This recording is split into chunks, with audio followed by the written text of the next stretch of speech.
नमस्कार दोस्तों, स्वागत है आप सभी का पाथफाइंडर पर। लगता है वेस्टर्न मीडिया से भारत और रशिया की जो दोस्ती है वो देखी नहीं जाती और इसीलिए वो अब ये खबर सामने लेकर आए हैं कि इंडिया रशिया से अपने जो डिफेंस के इंपोर्ट्स हैं उसको बंद करने वाला है। इमेजिन, इंडिया जिसका सबसे लार्जेस्ट, सबसे पुराना, हिस्टोरिकली सबसे पुराना पार्टनर हमारा डिफेंस के क्षेत्र में रशिया बना हुआ है और लार्जेस्ट भी इतना लार्जेस्ट कि ऑलमोस्ट 60% से भी ज़्यादा हमारे जो डिफेंस के इंपोर्ट्स हैं वो अभी भी रशिया से ही होते हैं।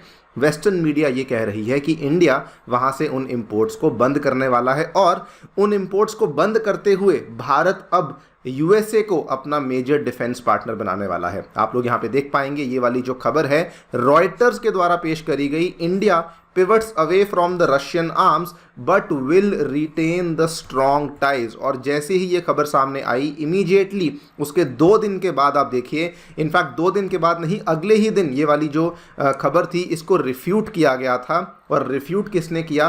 रशिया के द्वारा इस खबर को रिफ्यूट किया गया। रशिया के जो डेप्यूटी फॉरेन मिनिस्टर हैं उन्होंने ऑफिशियली एक स्टेटमेंट दिया। उन्होंने कहा कि इंडिया के जो पार्टनर्स हैं they are still interested in defence cooperation as before. मतलब जैसे पहले चलता आ रहा था अभी भी वैसे ही चल रहा है। इंडिया पूरी तरीके से रशिया के साथ डिफेंस कोऑपरेशन में इंटरेस्टेड है। Russia junks media reports that India is pivoting away. और इन्होंने डायरेक्टली रॉयटर्स का नाम लेके बोला है कि जो ये रॉयटर्स यहाँ पे कर रहा है ये आउटराइटली गलत है। बात करेंगे इस पूरी रिपोर्ट के बारे में, क्या क्या आर्ग्यूमेंट्स दिए गए हैं वो भी समझा जाएगा और रशिया ने बदले में क्या कहा है वो भी समझा जाएगा। एंड ओवरऑल यहाँ पे फैक्ट्स बेसिकली क्या है वो भी हम लोग यहाँ पे देख ही लेंगे। आइए शुरू करते हैं दोस्तों मेरे साथ। मेरा नाम है अनिरुद्ध। यदि आप लोग हमें फॉलो करना चाहते हैं, हमारे लेक्चर्स के अपडेट्स को प्राप्त करना चाहते हैं तो यहाँ पर दिए गए टेलीग्राम चैनल्स के माध्यम से ऐसा कर सकते हैं। आगे बढ़ने से पहले आपको बताना चाहूँगा दोस्तों, इंडिया का लार्जेस्ट एवर यूपीएससी सेमिनार नई दिल्ली में होने वाला है 6 फरवरी को तालकटोरा स्टेडियम में शाम को 5 बजे। आपको इस सेमिनार में ज़रूर आना है। रजिस्टर करने के लिए ये वाले QR कोड को स्कैन कीजिए। इसमें आपको टॉप एजुकेटर्स से, कई सारे IAS IPS ऑफिसर से मिलने का मौका मिलेगा, बहुत सारी गुडीज़ और मोस्ट इंपॉर्टेंटली स्कॉलरशिप अपॉर्चुनिटीज़ जीतने का मौका भी मिलने वाला है। इसका जो लिंक है वो भी आपको नीचे डिस्क्रिप्शन में दिया हुआ है। अदरवाइज सबसे सिंपल तरीका है QR कोड को स्कैन करके आ सकते हैं। All right, so directly coming to the report की रिपोर्ट ने बेसिकली क्या कहा है, रॉयटर्स ने अपनी रिपोर्ट में 2 प्रमुख आर्ग्यूमेंट्स दिए हैं। पहला, इन्होंने कहा है कि इंडिया डिफेंस के क्षेत्र में it is moving away from Russia. दूसरा, इन्होंने कहा है कि it is moving towards USA. अब दोनों आर्ग्यूमेंट्स को देखिए। India is seeking to distance itself from its largest arms supplier because जो रशिया की एबिलिटी है म्यूनिशंस और स्पेयर्स को सप्लाई करने की वो बहुत कम हो चुकी है जब से रशिया यूक्रेन का ये युद्ध चल रहा है और अमेरिका की तरफ आ रहा है भारत। ये भी रिपोर्ट कहती है कि the world's biggest arms importer, मतलब कि Bharat, it is slowly turning towards the west as the United States looks to strengthen ties in the Indo Pacific region. और इस वजह से इंडिया अमेरिका की तरफ आ रहा है। इन्होंने अपने इस आर्ग्यूमेंट को जस्टिफाई भी किया है। जस्टिफाई कैसे किया है? इन्होंने बोला कि इवन दो रशिया चाह रहा है कि इंडिया के साथ अपने रक्षा के संबंधों को और बेहतर करे, लेकिन चूंकि प्राइम मिनिस्टर मोदी का जो पूरा फोकस है वो डोमेस्टिक प्रोडक्शन पर है और इसीलिए वो वेस्टर्न टेक्नोलॉजी के साथ इंडिया में डोमेस्टिक प्रोडक्शन करने में इंटरेस्टेड हैं। और दूसरा आर्गुमेंट इन्होंने ये दिया कि इंडिया और अमेरिका ने ऑलरेडी एक डील को साइन भी किया है फॉर जनरल इलेक्ट्रिक, जिसके चलते ये लोग इंडिया में नए इंजन्स को प्रोड्यूस करने वाले हैं अपने फाइटर जेट्स के लिए। तो इस वजह से ये रशिया से दूर जा रही हैं और ये बेसिकली अमेरिका के नज़दीक आ रहे हैं बिकॉज उनके साथ इन्होंने कोई डील साइन कर भी ली है। रिपोर्ट ये भी कहती है कि इंडिया अमेरिका के नज़दीक इसलिए भी आ रहा है बिकॉज इंडिया और चाइना का जो गलवान वैली क्लैश के बाद अभी भी प्रॉब्लम्स चल रही हैं एंड क्योंकि रशिया चाइना के बहुत करीब है लेकिन यूएसए चाइना के खिलाफ है, तो इसलिए भी इंडिया जो है वो अमेरिका के फेवर में यहाँ पे आने का प्रयास कर रहा है। नाउ ये वाली जो रिपोर्ट थी जब ये पेश करी गई, एज एक्सपेक्टेड इस रिपोर्ट में मेंशन्ड है कि जब इन्होंने फॉरेन और डिफेंस मिनिस्ट्रीज को अप्रोच किया इंडिया और रशिया का, तो दोनों के ही द्वारा इस चीज़ को लेकर कोई भी कमेंट स्टार्टिंग में नहीं दिया गया। लेकिन अगले ही दिन क्या होता है, रशिया के जो डेप्यूटी फॉरेन मिनिस्टर हैं जिनका नाम है मिस्टर एंड्री रुडेंको, इन्होंने साफ साफ अपना स्टेटमेंट दे दिया। इन्होंने कहा कि पहले की ही तरह रशिया सेड इंडिया पहले की ही तरह अभी भी इंटरेस्टेड है डिफेंस कोऑपरेशन में विद द कंट्री, और इन्होंने साफ साफ रॉयटर्स की रिपोर्ट को रिफ्यूट किया है कि ये बिल्कुल गलत है और ऐसा कुछ भी नहीं कि नई दिल्ली मॉस्को से दूर भागने का प्रयास कर रहा है।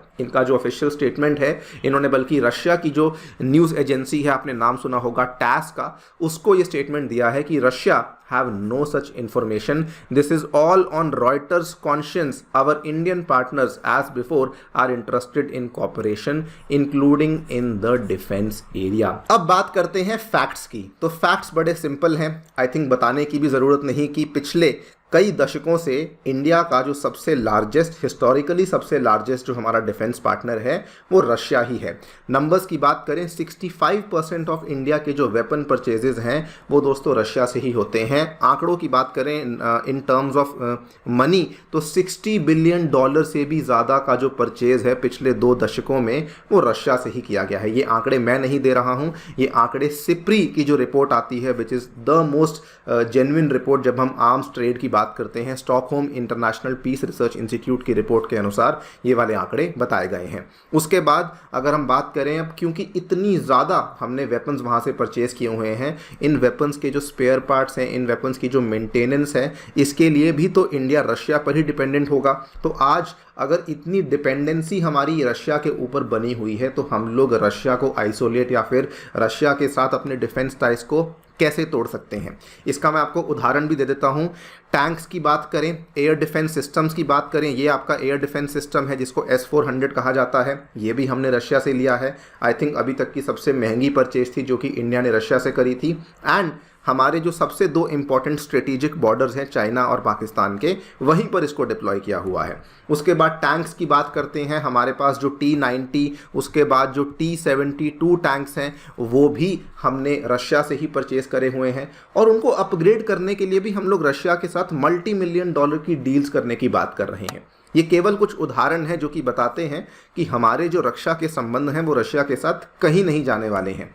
इनफैक्ट अगर हम लोग और बात करें तो ब्रह्मोस, एवरीबडी नोस कि रशिया और इंडिया मिलकर के बना रहे हैं। भारत से DRDO इस मिसाइल को बेसिकली डिज़ाइनिंग में हेल्प कर रही है, और इसकी तो प्रोडक्शन भी अब भारत में ही हो रही है। और जस्ट 1-2 साल पहले की बात है, इंडिया और रशिया ने AK-203 राइफल्स को लेकर भी जो प्रोडक्शन की बात करी थी, डील को साइन किया था। ये देखिए, इसकी जो प्रोडक्शन है ये भी शुरू हो चुकी है। जनवरी 2023 में ही प्रोडक्शन इस पर्टिकुलर राइफल की शुरू हो चुकी थी। तो बड़ी बड़ी डील्स हैं जो कि हम लोग रशिया के साथ साइन करते हैं। किस बेसिस पे रिपोर्ट ये कह रही है कि इंडिया रशिया से दूर जा रहा है, टोटली बेसलेस है, बिकॉज कोई भी इस चीज़ का एविडेंस हमारे पास अवेलेबल नहीं है। इनफैक्ट जस्ट पिछले ही महीने की बात है जब डॉक्टर जयशंकर रशिया के दौरे पर गए थे, बहुत बड़ी डील साइन करी गई थी जिसमें कि ये तय किया गया था कि रशिया और इंडिया अब और नज़दीक आ चुके हैं and they are now going to jointly produce the military equipment. और इसमें जो जॉइंट प्रोडक्शन होने वाली है, कहा जा रहा है कि ये भी शायद भारत में ही होने वाली है, बिकॉज इंडिया की डिमांड थी कि प्रोडक्शन को इंडिया में किया जाए जिससे मेक इन इंडिया को बूस्ट मिल जाए, और इंडिया रशिया मिलकर करेंगे तो हमारी जो स्ट्रेटेजिक और डिफेंस पार्टनरशिप है उसको भी अच्छा बूस्ट मिल सकता है। तो ये सारी चीज़ें एक तरफ हो रही हैं और एक तरफ ये रिपोर्ट कह रही है कि इंडिया रशिया से दूर जा रहा है। हाँ, इसमें कोई दो राय नहीं कि इंडिया जो है वो डाइवर्सिफाई कर रहा है, बिकॉज इंडिया ये समझता है कि ओवर डिपेंडेंस किसी भी एक कंट्री पर सही नहीं है। इसीलिए अगर हम सबमरीन्स की बात करते हैं या फिर हमारे जो 5th जनरेशन फाइटर जेट्स की बात करते हैं, उसके लिए हम लोग यूरोपियन प्लेयर्स के साथ भी बातचीत कर रहे हैं। सबमरीन्स को लेकर हम लोग फ्रांस, जर्मनी, स्पेन, इन सब से बातचीत चल रही है। फाइटर जेट्स को लेकर हमारी अमेरिका, फ्रांस के साथ बातचीत चल रही है कि कोशिश हो सके वहाँ से हम लोग कुछ ना कुछ टेक्नोलॉजी को ले सकें। तो ये वाली चीज़ इंडिया डेफिनेटली कर रहा है, बट ये डाइवर्सिफिकेशन है, और वो भी केवल इसलिए कि ओवर डिपेंडेंसी एक कंट्री पर ना बने। इसमें बल्कि एक एक्सपर्ट ने एक लाइन कही, वो आपके लिए पढ़ देता हूँ। बहुत ही बढ़िया तरीके से बताया गया है कि इंडिया की जो मल्टी अलाइनमेंट स्ट्रैटेजी है ये चलने वाली है, कंटिन्यू होने वाली है, to straddle ties with Russia and balance it with the west, but it will never be an equal distribution. ये भी बड़ी सही बात है कि हम लोग जो है डिप्लोमेसी ही ऐसी करते हैं कि हमारे नेशनल इंटरेस्ट को फॉलो करते हुए सबके साथ बना के रखते हैं, लेकिन ये पॉसिबल नहीं कि रशिया और वेस्ट के साथ इंडिया का जो टाइज है वो इक्वल डिस्ट्रीब्यूशन हो सके। आपकी दोस्तों इसको लेकर क्या राय है मुझे डेफिनेटली बताएं कमेंट सेक्शन में। Before I and the session फिर से बता देता हूं कि हमारे जो सेंटर्स हैं वो नई दिल्ली के करोल बाग में और मुखर्जी नगर में आ चुके हैं, और प्रयागराज में भी सेंटर आ चुका है जहां पर यूपीएससी के साथ साथ यूपी पीसीएस के बैचेस भी अवेलेबल करवाए गए हैं। किसी भी बैच में आपको एनरोल करना है, प्रोसेस बहुत ही सिंपल है। नीचे बिटली लिंक दिया हुआ है, वहां पे क्लिक करना है, अपनी कुछ इन्फॉर्मेशन भरनी है, मेरा कूपन कोड भरना है, हमारी टीम आपको रीच आउट करेगी और आपके डाउट्स को सॉल्व करेगी। फिर भी कोई डाउट बच जाती है, सेंटर में जाइए, डेमो क्लास अटेंड कीजिए एंड आप अपनी एनरोलमेंट उसके अकॉर्डिंग कर सकते हैं। Thank you so much for listening, stay tuned and stay safe.